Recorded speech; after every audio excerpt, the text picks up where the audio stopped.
In today's video, I'm going to teach you how to add bullets in Figma. If you're new to Figma or just need a quick refresher, you've come to the right place. Let's dive in and explore this simple process step by step.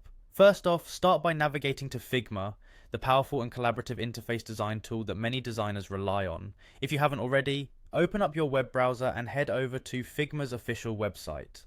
Once there, look for the login button, usually located at the top right corner of the page, and click on it.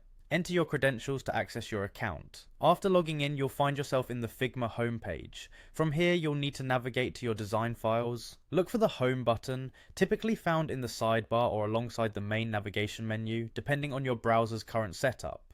Clicking on this will take you to where your recent projects and shared files are conveniently located. Once you're on the homepage, the next step is to enter the design interface.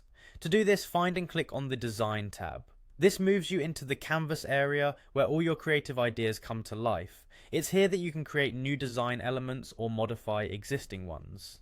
Now, to add bullets to your text, you need to be in the text editing mode. On your canvas, locate the text tool. This is often represented by a T icon and can typically be found on the left side of the screen or in the toolbar above, depending on your workspace setup.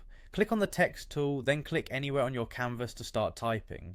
Once you're positioned and ready to type, creating a bullet point is incredibly simple. Figma doesn't have a dedicated bullet point tool like some text editors, but don't worry, you can easily create bullet points by typing an asterisk or hyphen followed by a space. For instance, typing hor or hum at the beginning of a line will create the appearance of a bullet point list. This little trick helps keep your lists neat and organized, giving your text a structured and polished look.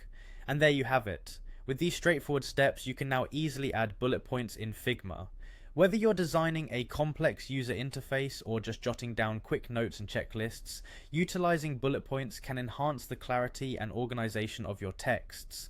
I hope you found this tutorial helpful. Thank you for tuning in, and don't forget to explore more of Figma's powerful features to enhance your design projects. Until next time, happy design.